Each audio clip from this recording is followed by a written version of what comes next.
We'll start off with David Lake from Inside the U. David? Hey, Coach. Wanted to ask you about just coming into the season. You all returned a lot of experience and older players. And I understand it's only been 3 games here this season, but it seems like a lot of these returning players haven't taken the next step or even performed at the same level as last season.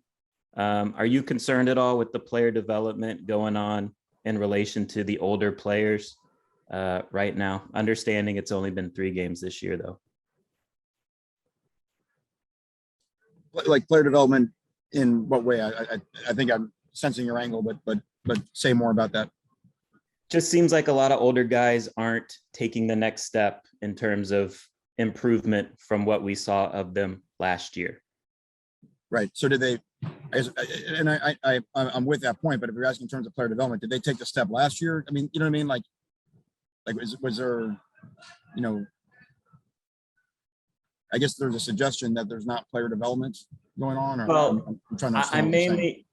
I'm mainly talking about it's general, so I get that. But the older players, you know, I mean, the receivers are dropping passes. The running backs don't seem to be picking up as good of yards as last year. We've had, if you really think about our drops and where they've come from, in terms of where they were a year ago, the number is actually down. The problem with our drops is they've been in catastrophic times, and they have been older guys that have been dependable in the past. I think that's more of a confidence issue. I think that's correctable, and I think you'll see that bear out over the course of the season. In terms of the backs, like Cam, obviously we've struggled to find the right combination up front, and I think we're improving on that. And I think that'll start to settle as the year goes on. Disappointed that we didn't have that from the beginning, but you get into games and you see a different side of guys sometimes during the game. So you know, the player development is ongoing. You know, just happened out there behind us yesterday. But we believe in our guys. We trust our guys, and we trust in the other guys that we got coming along behind them too. Is it disappointing in a way that you kind of have to go to a youth movement though here in year 3 that, you know, the older guys aren't getting it done, and now you got to find solutions with the younger guys? I look at it the opposite way, David. I mean, to me, when we came into this program, we talked about one of the major things we had to fix was our recruiting, and our roster in terms of talent acquisition.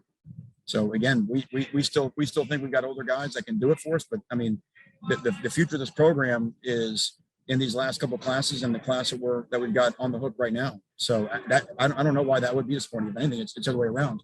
Our older guys are going to play better. They are, but we are continuing to increase the talent on our roster. We'll go now to Manny Navarro from The Athletic. Manny. Hey, Manny, can you give us an update on D'Eriq? We know obviously he saw the doctor yesterday. You anticipate him being out long, and I guess is it more likely that we'll see the freshman play a whole lot this week? Yeah, I'd say D'Eriq's really doubtful for this weekend. Both freshmen have been getting reps with the first team, or both young guys have been getting reps with the first team. Both Tyler and Jacob have done really good things in practice. Obviously went the entire spring without them both. So if that's the direction it's got to go, I think we're pretty excited about, you know, watching those guys this Saturday. And then beyond Saturday, we'll continue to evaluate as time goes on. How worried are you, I guess, about D'Eriq? You know, and could this be a situation where he needs several weeks off to rest his body? He's obviously gotten hit pretty hard, besides from, you know, just that one play where he banged up his shoulder. I'm worried for D'Eriq just because he's such a great kid and he wants to be out there so bad. You know, that's where my thoughts go. But like I said, from the team standpoint, I think the guys have total faith in both guys. I think that's where our spring was a blessing. And both those guys were able to move the football and do good things and show that we can be successful with either guy. We'll go now to Kobe Price from the Sun Sentinel. Kobe. Hey, Manny, I kind of want to follow up in terms of injury report. How's Jalen doing, and where's his status heading into Saturday? Yeah, Jalen's going to be out for the year. He had to have an operation on his leg, and we'll get him back in the spring. What exactly is his injury? It's a knee. I don't have the specifics, but that's where it's at. Next, we have Chris Stock from Inside the U. Chris. Coach, you spoke on Monday about changes. You want to make changes this week. What was the most noticeable change you made, or what were some tangible things you made throughout the week that just what changes have you made? Well, we started practice yesterday with a, sort of a spring practice type, training camp type drill, where we got after each other pretty good. Running backs, linebackers, tight ends, wide receivers, DBs. Just kind of a, you're limited in some of the mono drills you're allowed to do right now, but we kind of did the closest thing to what you're allowed to do by the new letters of law, how you can practice, where it was physical for everybody and everybody got to watch. So if somebody wasn't being physical, all their teammates were watching. If they were being physical, there had to be a winner or loser on every rep. Linemen were doing the same thing on the other field. We did another perimeter drill, blocking on the edges, block disruption. Same thing. That was period 8.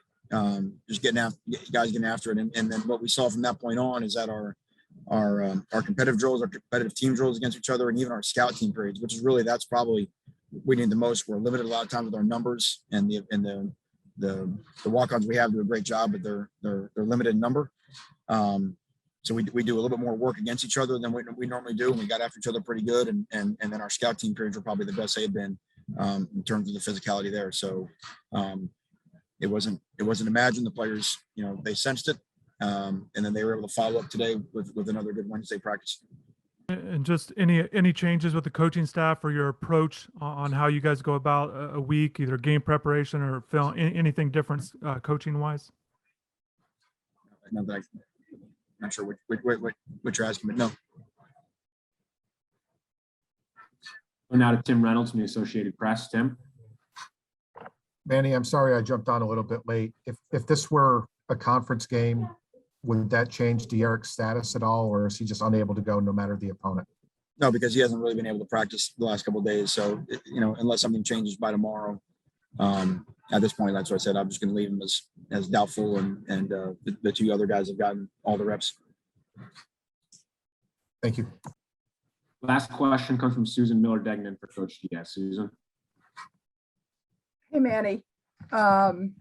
So De'Eric specifically, could you give us a little more information on his injury? I mean, we know it's a shoulder, but do you foresee it? I know Manny asked you, but do you foresee it being long-term injury, a little more specific so we know? I mean, is his career in jeopardy? I'm giving you what I'm getting, where we're at, you know what I mean? And that's kind of how we're taking it. So we're taking it day by day. And the other thing is Tyler Van Dyke, Jake Garcia, is one of them ahead of the other? And what do you want to see them do? Can you foresee both of them playing? What are your expectations for them? Yeah, I think both will play for certain. We'd have to go in and watch this Wednesday practice to see if anybody's ahead after watching the film from today. But both will play, and what the expectation to do is just run the offense. I think it's important for the 10 guys on the field around the quarterback to raise their level of play. And obviously we have to, run the football better and throw the RPOs that are appropriate off of it. We got to protect our quarterback. We get the ball out, and we got to continue to make tough catches, especially in critical situations. So, I mean, that's all we need is a clean offensive football game. That's all we had for Coach Diaz. You got to get Romello Brinson here because he has to go to class. Coach, thank you very much. Okay, thank you.